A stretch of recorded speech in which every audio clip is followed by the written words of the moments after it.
Amém. Amém, queridos. Pode se assentar. Vamos abrir aí a nossa Bíblia, né? No livro de João, capítulo 6. Nós vamos estar lendo João, capítulo 6.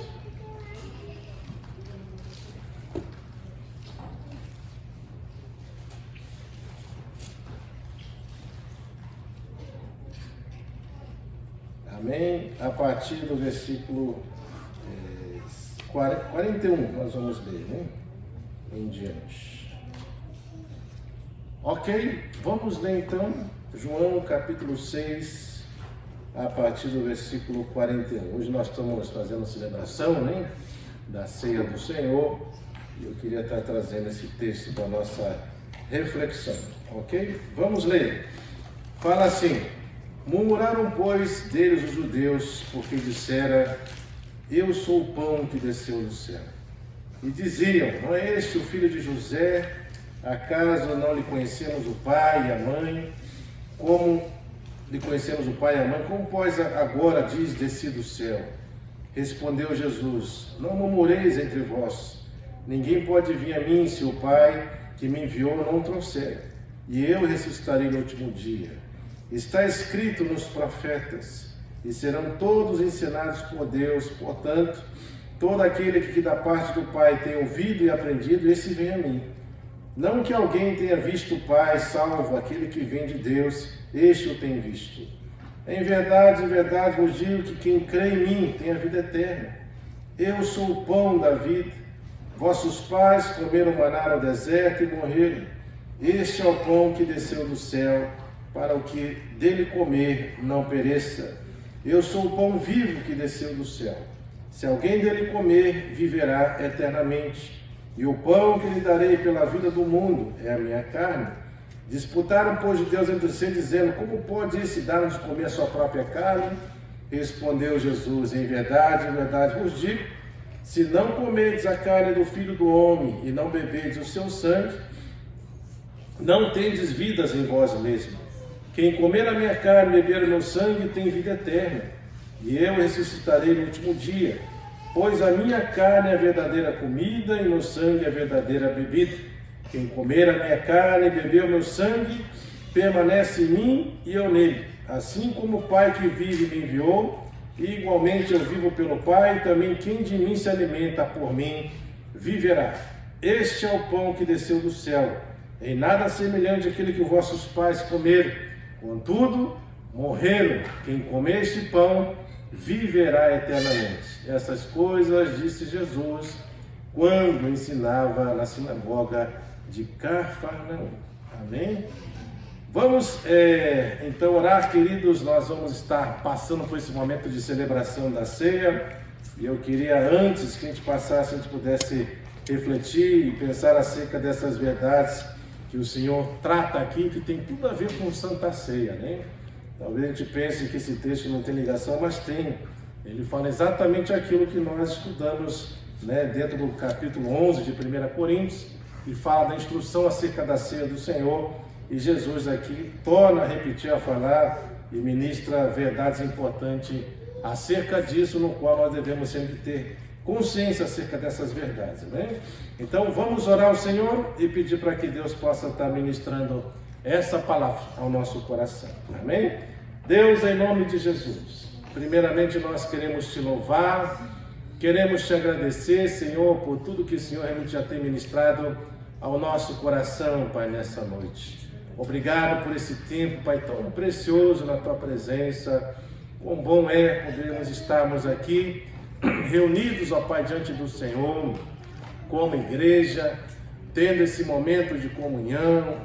Já oramos a Ti, Senhor, já entoamos louvores em adoração ao Senhor, e agora nós estamos aqui ouvindo, Senhor, a Tua palavra, para que o nosso coração, a nossa alma possa ser alimentada por essas verdades. E quão bom é ter essa liberdade, Senhor, no dia de hoje, de nós podermos estar aqui num país onde nós temos liberdade para cultuar o Senhor, num país onde nós podemos estar livre para poder ler a Tua palavra, Senhor. Então isso é tão precioso para as nossas vidas e nós devemos, de fato, desfrutar da melhor forma possível para esses momentos.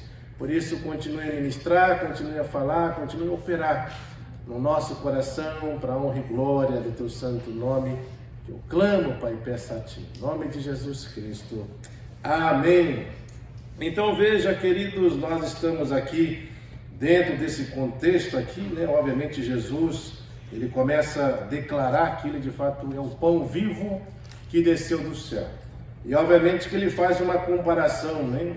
Ele deixa bem claro que ele, como pão vivo que desceu do céu, ele é diferente daquele pão, né, que os judeus receberam lá no deserto, depois que eles saíram da escravidão, foram em caminho, né, à cidade de Canaã, que era a terra prometida, e ali no deserto, depois de eles estarem livres da escravidão, lá do Egito, eles têm fome, e Deus então envia o maná do céu, né, e a Bíblia fala que Deus então supre, né, a fome do povo, o povo come, o povo se sacia, mas é interessante que eles não podiam guardar nada para o dia seguinte, eles tinham que crer sempre na provisão de Deus diariamente, né? Então eles não deveriam guardar. E todos aqueles que guardavam, né, o pão que sobrava, apodrecia o pão, você não podia comer no dia seguinte.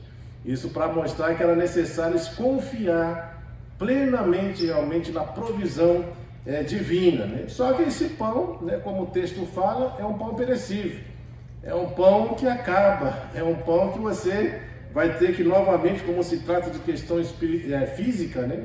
Você vai ter que comer de novo, porque a fome que nós sentimos é assim, é todo dia, é diariamente nós temos fome, diariamente nós precisamos ser saciados, né, por comida, né? Então a gente vê que Deus é esse Deus de provisão, esse Deus que proveu essas bênçãos lá no Egito para o seu povo, e agora Jesus ele está começando a falar de um outro pão, né? E obviamente que quando ele fala desse pão, é interessante que ele fala que ele é o pão vivo que desceu o quê? Do céu, né? De onde veio o maná? O maná também desceu do céu, né? Só que o maná era uma bênção provisória, passava. Aquele pão perecia, ele saciava momentaneamente. Mas esse pão vivo que desceu do céu, que Jesus declara ser ele mesmo, esse sim é um pão que sacia. É o pão que ele fala que quem comer desse pão não tem fome. E é obviamente que ele não está falando no sentido físico, né? Porque não existe nenhum pão que a gente coma, né, no sentido físico que você não vai ter fome de novo. Obviamente que você vai ter fome. Ele está falando no sentido espiritual. Ele dá a entender que existem coisas muito mais importantes do que coisas físicas. E aí ele trata então essa questão mostrando que esse pão vivo que desceu do céu, que é ele mesmo, ele se refere então que a necessidade da alma humana de ser saciado. E a Bíblia deixa bem claro, só tem uma coisa que pode saciar a alma humana, é o próprio Deus. Não tem outra coisa que sacie a fome do nosso espírito, a não ser a própria pessoa de Deus. E é por isso então que Jesus vem nessa perspectiva para mostrar que de fato Ele é esse pão vivo, é Ele que se manifestou dessa forma e Ele está aqui para literalmente produzir vida espiritual na vida daqueles que de fato o recebem. Mas é interessante que, como nós já lemos aqui dentro do versículo 41, nós vemos que os judeus eles começam a murmurar, porque quando Jesus usa essa expressão no versículo 41, eu sou o pão que desceu do céu, é óbvio que primeiro ele está usando uma expressão, né, a gente até estudou na semana passada, expressões, né, que declaram que Jesus é divino. E uma dessas expressões é essa expressão aqui, eu sou. A gente sabe que no Velho Testamento, a única pessoa, né, que realmente tem autoridade para poder usar essa expressão é a pessoa de Deus. É assim que Moisés, né, quando foi enviado para ir até Faraó, enviado para ir na frente do seu povo, como o líder que Deus enviou, Moisés ele temia muito, né, estar na presença de Faraó. É óbvio que Deus deu graça, deu poder para ele. Deus levantou ele para ser esse instrumento do Senhor. E uma das coisas que ele pede para Deus é o que eu vou falar para o povo, né? O que eu vou falar para Faraó? E aí então Deus fala assim, diga para ele que o eu sou te enviou, porque eu sou o que sou, né? Então essa expressão eu sou traz realmente essa ideia, né, de que realmente só a pessoa de Deus pode usar. E Jesus está usando aqui no versículo 41, quando ele fala, eu sou o pão que desceu do céu. Em outras palavras, ele está falando, eu sou Deus. Né? O Deus, né, vivo, ele está se encarnando agora em figura humana, está aqui, junto conosco. E eu fico pensando, irmãos, a gente, obviamente, que a gente pela fé, a gente crê em tudo isso que a Bíblia relata. Mas eu vejo assim que essas pessoas que tiveram contato com Jesus, puderam estar com Ele, caminhar com eles, eles tiveram um privilégio muito grande, né, de poder ter a presença encarnada do próprio Deus ali junto com eles, caminhando com eles, ensinando a eles, e eles vendo sinais, maravilhas, prodígios. Isso não quer dizer que a pessoa ao ver isso não vai se converter, não. Até porque tem muita gente que vê tanta coisa e mesmo assim continua com o coração endurecido, assim como o próprio povo hebreu no Egito, né? Viram tantos milagres, tantas maravilhas, mas isso não foi, né, motivo que levou eles a de alguma forma se converterem. Existe muita gente que tem um pensamento equivocado, imagina, se Deus operar assim, se Deus fazer assim, as pessoas vão se converter.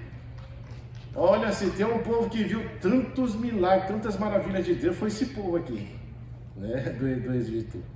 Eles viram coisas miraculosas acontecendo, mas mesmo assim não se voltaram para Deus, né? Então isso não é sinal de que a pessoa vai se voltar quando os sinais, maravilhas ocorrem, né?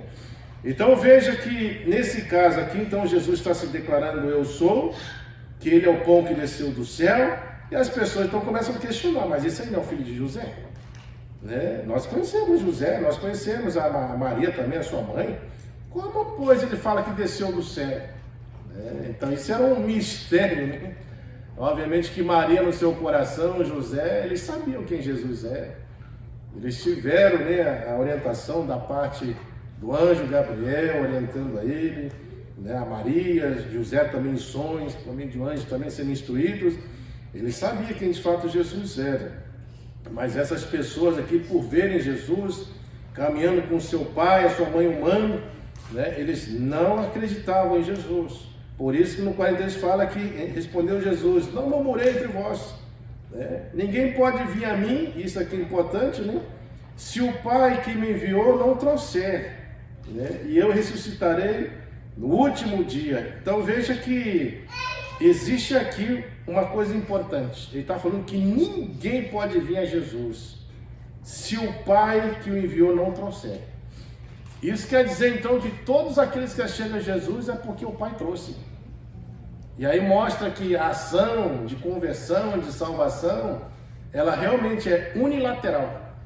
Ela não é, como eu falo assim, a gente não trabalha com sinergismo na salvação, ou seja, tanto Deus como o homem trabalham para cooperar para a salvação. Não, é Deus só, é Deus que trabalha, é Deus que está agindo. Ele está falando, Jesus está falando que aquele que vem a mim só vai vir se o Pai realmente trouxer ele, né? Porque caso contrário, ele não vem. Aí vem a promessa, fala que ele vai o quê? Ressuscitar no último dia, né? Então essas promessas são para os salvos, né? Para aqueles que realmente são filhos de Deus verdadeiramente, né? E ele continua, está escrito nos profetas 45, e serão todos ensinados por Deus. Isso está se cumprindo na pessoa de Cristo, porque todo aquele que da parte do Pai tem ouvido e aprendido, esse vem a mim. Ou seja, aqueles que ouvem o Pai, aprendem do Pai, ele está falando, esse vem a mim. Né? Por quê? Porque o Pai e Jesus são um. Né? Em outras palavras, ouvir do Pai, né, e ser ensinado pelo Pai é a mesma coisa que ouvir de Cristo e ser ensinado por Cristo. Né? Então ele está falando que esse vai vir. Porque esse ouve, é aquela ovelha, né, que Jesus fala em João 10, que as minhas ovelhas que me ouvem e faz o quê? Segue. Elas ouvem e seguem. Então elas conhecem a voz do pastor, e por conhecer a voz do pastor e ter intimidade com esse pastor, eles seguem. As ovelhas seguem. É interessante que essa expressão a gente precisa analisar, porque por que as ovelhas ouve a voz do pastor e segue? Porque reconhecem. Aí a pergunta é, mas como que elas reconhecem? Por causa do dia a dia, né? Do dia a dia, do cuidado do pastor. Elas identificam a voz do pastor. Sabe que aquele é o pastor e que a voz, quando ele dá uma voz de comando, ela sabe que a voz é daquele pastor. Por isso que segue, então ela se identifica com o pastor, ela tem comunhão com o pastor, tem intimidade com o pastor tem intimidade com elas, e é por isso que quando o pastor chama, elas ouvem e elas seguem. Então as ovelhas de Jesus são aquelas que ouvem a Jesus e seguem Jesus, né? É isso que ele está falando. E Jesus trabalha nessa perspectiva, por quê? Porque os judeus não queriam ouvir Jesus e não queriam seguir. Por isso que Jesus fala, sabe quem é o pai de vocês? Não é Deus. O pai de vocês, sabe quem? É o diabo. Por que ele fala isso? Porque é o diabo que se levanta contra os filhos de Deus, é o diabo que vai contra, é o diabo que não aceita, não ouve, rejeita, luta contra as coisas de Deus.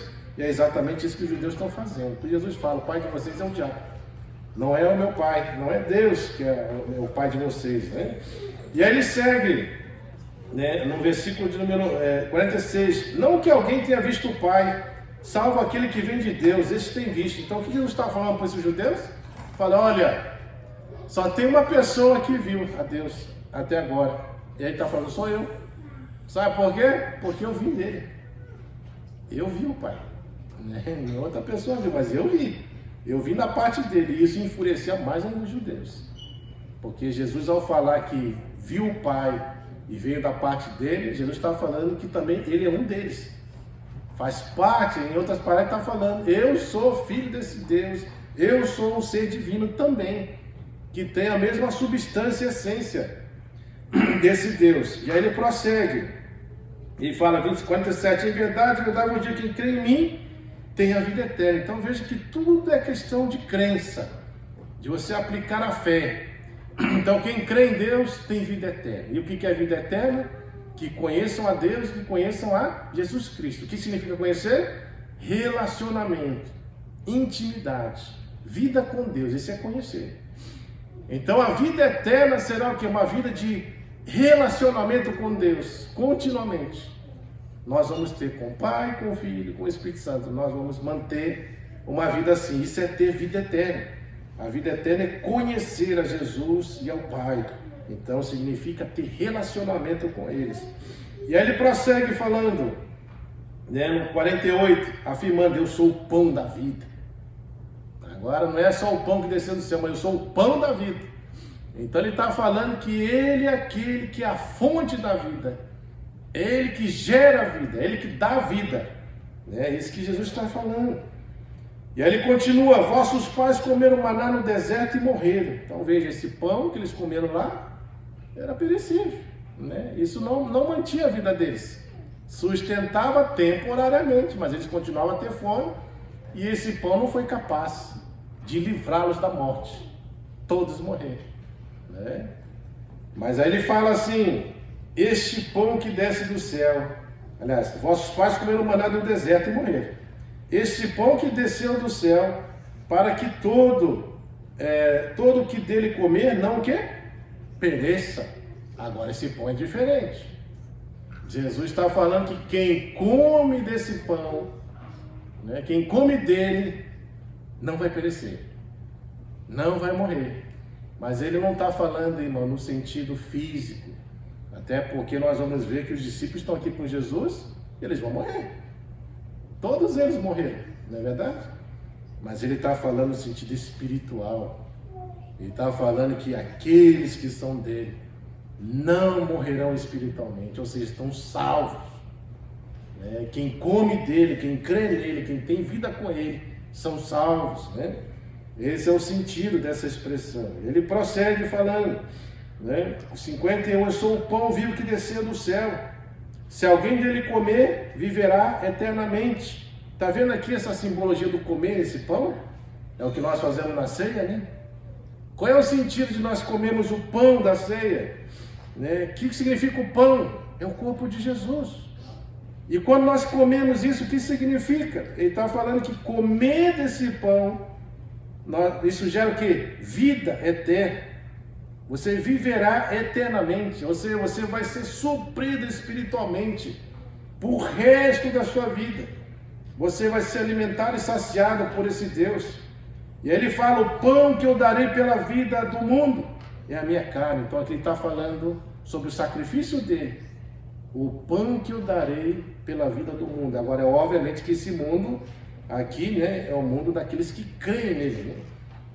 Jesus morreu para aqueles que creram nele, não para aqueles que não creem, né? Então, por isso que aqueles que creem, comem desse pão, recebem a Cristo, têm essa verdadeira vida em si, né? Então, veja que isso é importante, esse entendimento, né? Que comer do pão, beber do cálice, significa ter a vida dele em você, né?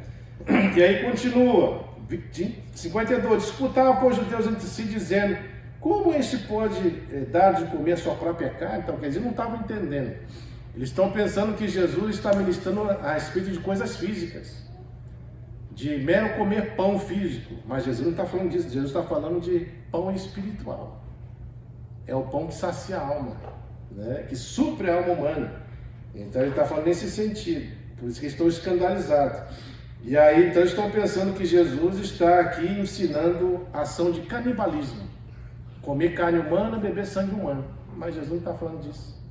Ele apenas está usando uma simbologia, né? Que é o corpo dele. Quando nós comemos do pão, que significa o seu corpo, é para que você traga à sua mente aquilo que ele fez por mim e por você. Que quando você comer do pão, beber do cálice, é que você lembre-se que a vida dele está em você. Então veja, ele fez o sacrifício por você, ele entregou a vida por você. Através disso agora, porque você crê nele, agora você tem vida, a vida dele está em você.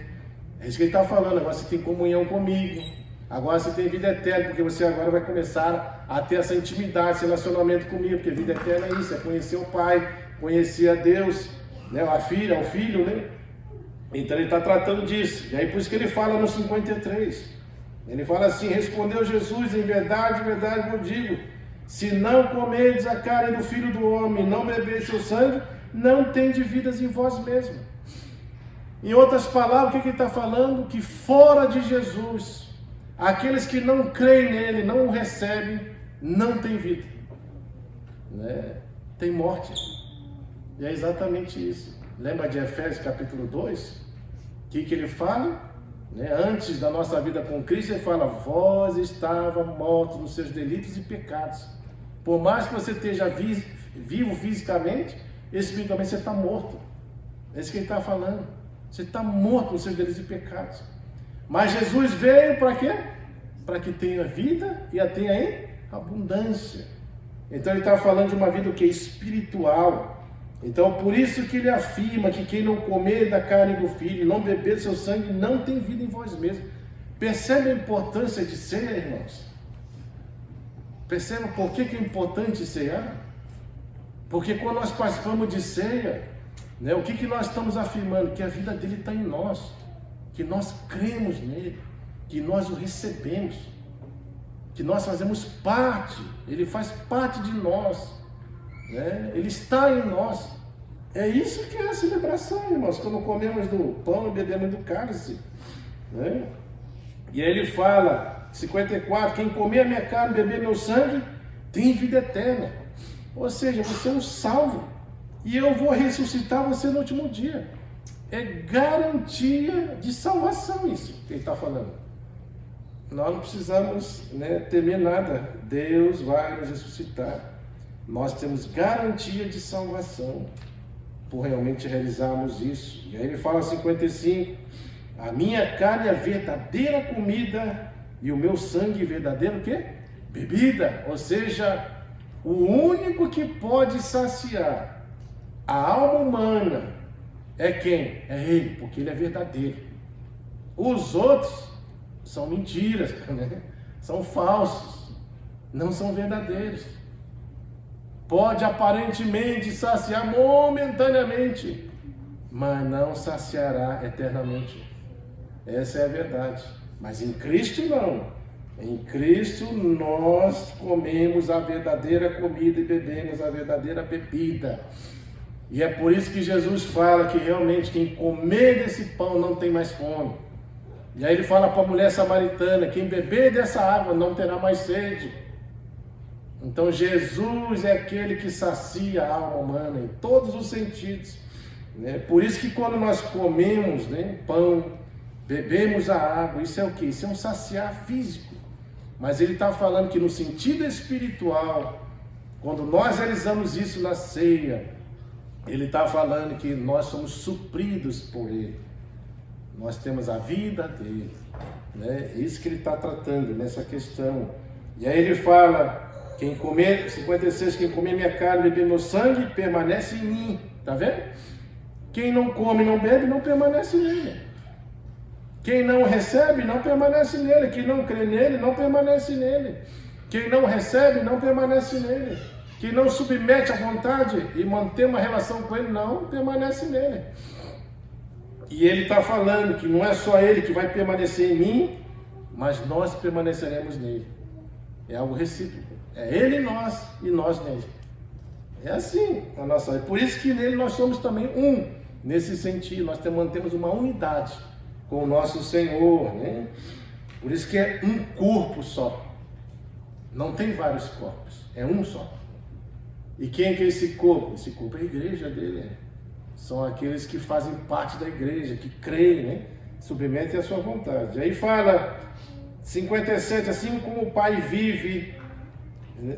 O Pai que vive me enviou, igualmente eu vivo pelo Pai, também quem de mim se alimenta por mim viverá. Então perceba que ele está falando de onde vem a vida, do Pai.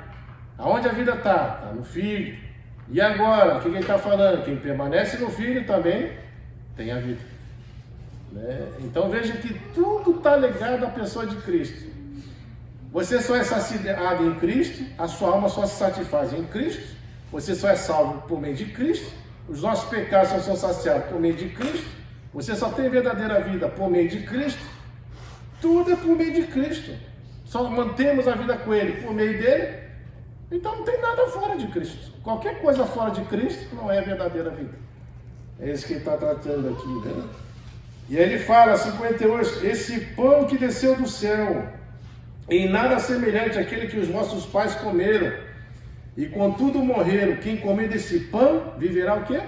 Eternamente. Está falando sobre eternidade, irmãos. Eternidade. Né? Então, quando nós temos a vida de Deus em nós, quando nós temos esse Cristo vivendo em nós, reinando em nós, nós viveremos eternamente. Isso é promessa dele. Não é viver somente agora, não. Por isso que a gente fala que na vida do cristão, né, para muitas pessoas, assim, elas imaginam que a vida vai acabar aqui, né? Para muitos, né? Tem muitas pessoas que creem assim. Mas a Bíblia fala bem claro, irmãos, por mais que a gente deixe de existir fisicamente aqui, espiritualmente nós estamos na presença dele. É por isso que Paulo ele tinha essa percepção. Paulo falava, partindo e estando com Cristo, porque é muito melhor. O que Paulo está falando? Ele está falando assim, quando eu morrer, porque partindo e estando com Cristo, está falando o quê? Quando eu morrer fisicamente, aonde eu vou estar? Com Cristo. Eu vou estar com Ele, eu vou estar lá, né? E aí ele fala que é muito melhor. E realmente é melhor estar com Deus, irmãos. Em todo sentido. É algo que nós, como seres humanos, nós não queremos deixar essa vida, né? Mas estar com Deus é muito melhor. Porque estar com Deus significa você estar livre, irmãos, de tudo isso aqui que nós sofremos nessa vida.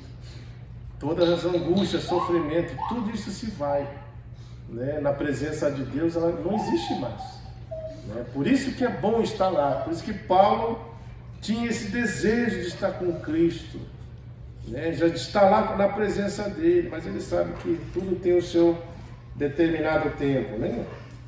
E aí ele fala aqui, 59, essas coisas disse Jesus, né? Quando ensinava na sinagoga de Cafarnaum, né? E aí, para encerrar, veja aí o que vai acontecer. Nesse versículo 60 até 65, ele fala muito dos seus discípulos, tendo ouvido tais palavras, disseram, dura esse discurso, quem pode ouvir? Mas Jesus, sabendo por si mesmo que eles murmuravam a respeito de suas palavras, interpelou, e isto vos escandaliza? Que será, pois, se vide o Filho do Homem subir para o lugar onde primeiro estava? O Espírito é que vivifica, a carne para nada aproveita. As palavras que vos tenho dito são Espírito e são vida. Contudo, há descrente entre vós, pois Jesus sabia, desde o princípio, quais eram os que não criam e quem o havia de trair. E prosseguiu: por causa disso é que vos tenho dito, ninguém poderá vir a mim, se pelo Pai não lhe for que concedido. E aí, quando a gente olha para esse versículo final aqui, é bem interessante, né? Que Jesus está falando, ninguém pode vir a mim, se o Pai realmente não trouxer, né? Se o Pai realmente não conceder. Então, quando nós olhamos para essa expressão desse texto, você sabia, irmãos, que todos aqueles que achegam a Cristo, por que se achegam? Porque o Pai Celeste te enviou até Cristo. Não foi você que foi Ele que te enviou. É Ele que de alguma forma ou outra moveu de uma forma sobrenatural a tal ponto que você realmente creu nesse Jesus e foi até Ele. E é assim mesmo, irmãos. Se a gente for fazer uma análise da nossa conversão, do nosso novo nascer, você parou para perceber? Olha a sua vida antes de Cristo, como é que era. Como é que você tratava as coisas de Deus? Como é que você tratava a igreja? Né? O que você sentia quando vinha na igreja? Lembra? Né? Você tinha prazer nas coisas de Deus? Você orava, você lia? A gente não fazia nada disso. Mas a pergunta é, quando que a gente começou então a gostar das coisas de Deus? A partir do momento que a gente nasceu de novo. E a pergunta é, quando você nasceu? Nós não sabemos exatamente em que momento ocorreu isso. Por quê? Porque a vida, por mais que a gente nasça, lembre-se que tem a concepção. É como uma criança, né, que realmente está sendo concebida. Você vê uma criança, você vai saber lá, de repente você começa a enjoar, a mulher começa a enjoar, aí de repente é um sintoma de que está grávida. Aí vai fazer o teste e realmente está grávida. Mas a questão é, a criança nasceu naquele momento ali que você fez o teste? Não, ela já estava lá. Ela já tinha sido concebida no ventre. Né? Então o momento da concepção nós não sabemos. É por isso que isso aí é ação milagrosa de Deus. Nós não sabemos, mas em algum momento ocorreu. E o fato é que quando isso ocorre, aí sim as escamas que estão diante dos nossos olhos caem todas elas. Aí a nossa mente que está fechada, ela se abre. Os nossos olhos que estavam fechados, elas também se abrem. Os ouvidos que estavam tapados começam a ficar abertos. E aí a gente começa a entender, a ouvir, a ver, a sentir, e muda tudo. Tudo muda a partir disso. A partir da concepção, você nunca mais vai ser a mesma pessoa. E é por isso que nós temos que orar, irmãos. Temos que orar por todos aqueles que ainda não têm essa percepção, que Deus realmente faça uma concepção, gere vida no coração dessas pessoas, para que elas realmente possam ter um entendimento, a compreensão acerca das coisas de Deus. E a partir disso, elas vão entender. E você vai ver que a vida vai mudar. Os valores mudam, os desejos mudam. E você já não vai ser mais como era antes. A perspectiva espiritual vai ser totalmente mudada, transformada na sua vida, a tal ponto que agora você começa a entender. Você começa a compreender, você começa a sentir coisas que você nunca sentia. A ver coisas que você nunca tinha visto. A sentir coisas que você nunca sentiu. E a ter prazer em coisas que você nunca teve prazer. E assim Deus vai fazendo. E quem que promove isso hoje? A pessoa de Cristo por meio do seu Espírito. Né? Então, quando nós cremos em Jesus, né, o Espírito trabalha para que a gente realmente tenha essa concepção espiritual e que a gente possa ter esse nascimento de novo. Né? Vai nascer do Espírito, ser tocados por Deus e movidos por Deus. E assim a gente vai poder experimentar essas verdades. Então esse texto fala acerca disso. Fala acerca da bênção que Deus nos deu através da pessoa de Cristo, que é esse pão vivo que desceu do céu.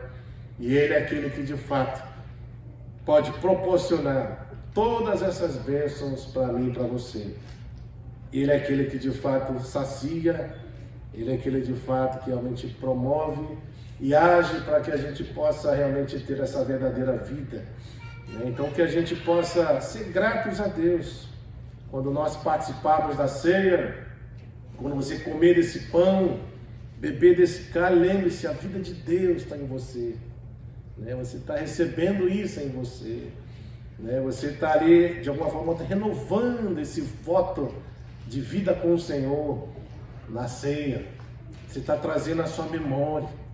Você está começando a ter essa ação de gratidão, porque nós sabemos que Deus nos alcançou, Deus nos salvou, Ele nos concedeu vida eterna, Ele nos promete ressuscitar no último dia.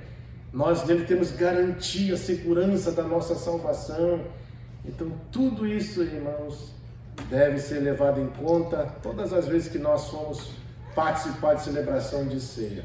E eu queria convidar você agora, nós que vamos estar participando, que você possa se preparar nesse momento, para esse momento.